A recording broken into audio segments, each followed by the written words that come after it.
In other stories, former Abia State Governor and Senator representing Abia North, Orji Uzor Kalu, has spoken on the continued detention of IPOB leader Nnamdi Kanu, describing the matter as a personal due to his long-standing relationship with Kanu's family.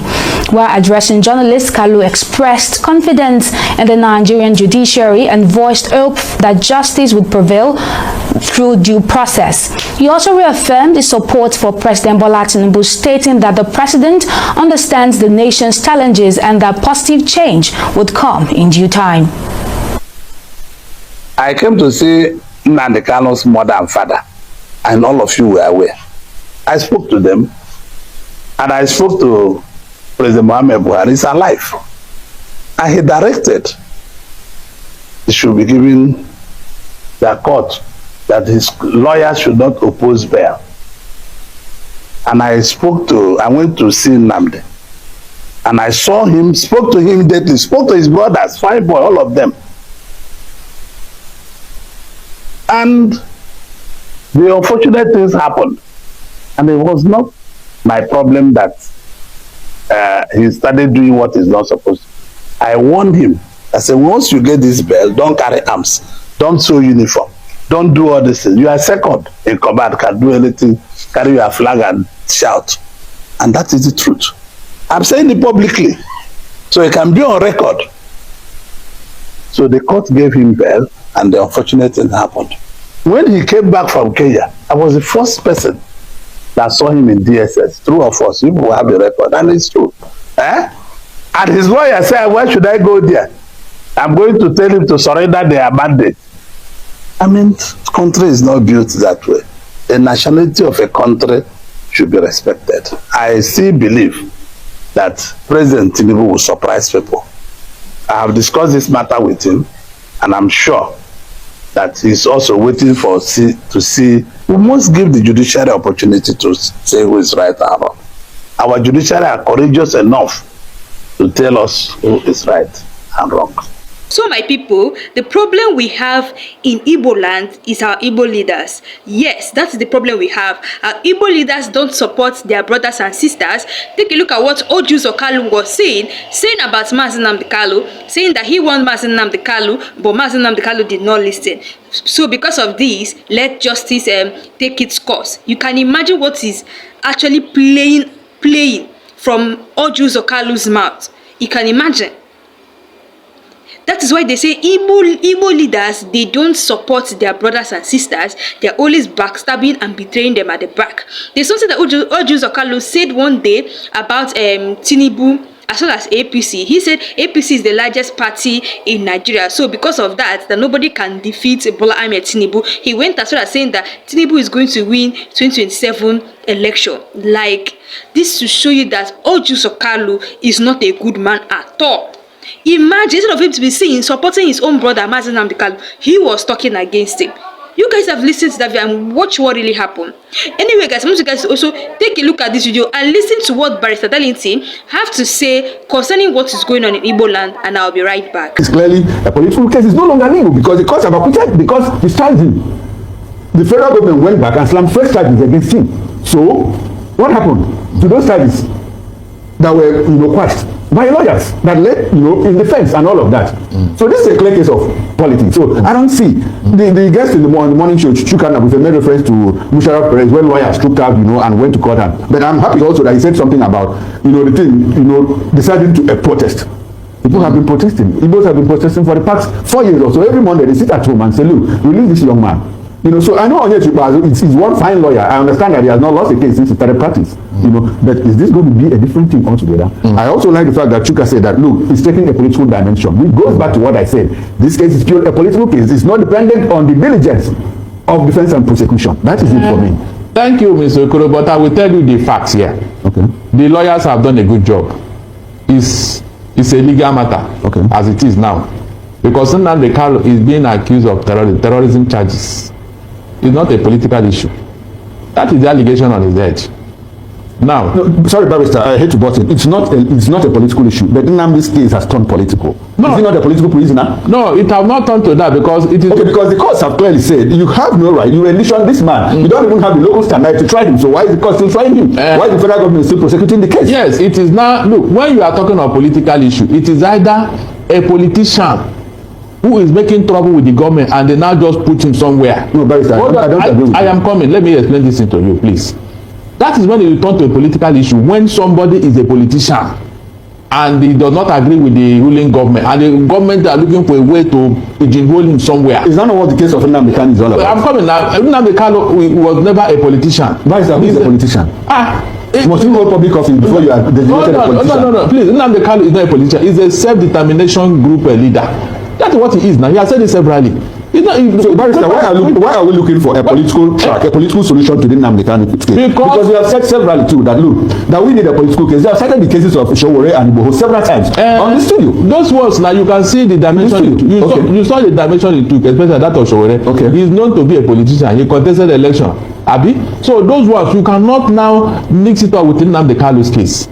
The allegation is what we are looking at here, terrorism charges. Barrister, it is when you now... I had to allow this thing drag, you know, but Nnamdi Kanu's case, the court, like you said, you also said that a court has let him go. You also agreed and admit here that a court said you don't even have the local standard to try this man because you rendition him. Rendition is illegal. And the court said you don't have right to try him. Yet the federal government is still trying him. Why? Is it not a political case? No. The federal government brought new charges. Why did they? Because after the 15 count charges was quashed at the appeal court, the federal government now took the matter to Supreme Court. And that is where we are now. Are you getting it? That is where we are.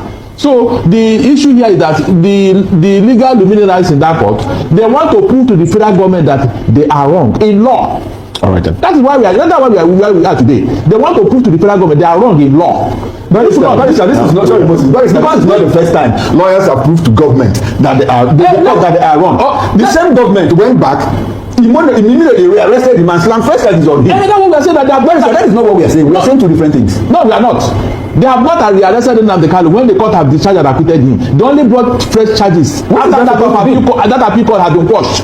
Why didn't they let him go? No, because they brought fresh charges against him. Why did they bring fresh charges against him? Because that is what they want, and that's what this lawyer. That is what they want. Isn't that politics? No. That's what we are trying to prove to the government that you are wrong. That is just a simple truth. Okay. Okay. All right. Then. So this conversation will continue with everyone, you know, being entitled to their own views. Doctor, let me call you.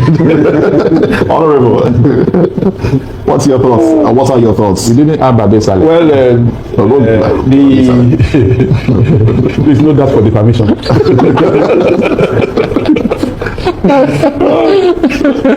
Talking seriously, I want to align with Chukwuma that this thing is taking a political dimension. Then you also look at the array of senior lawyers, senior advocates, and that brings me to one incident that happened some years back.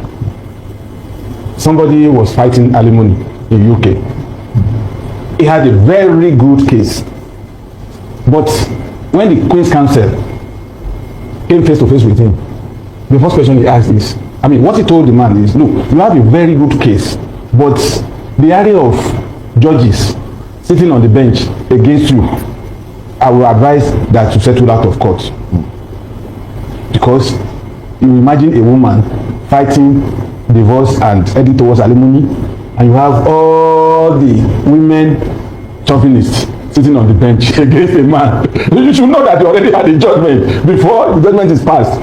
So whatever it is, lawyers are very, very smart. They know how to wriggle out of a quagmire.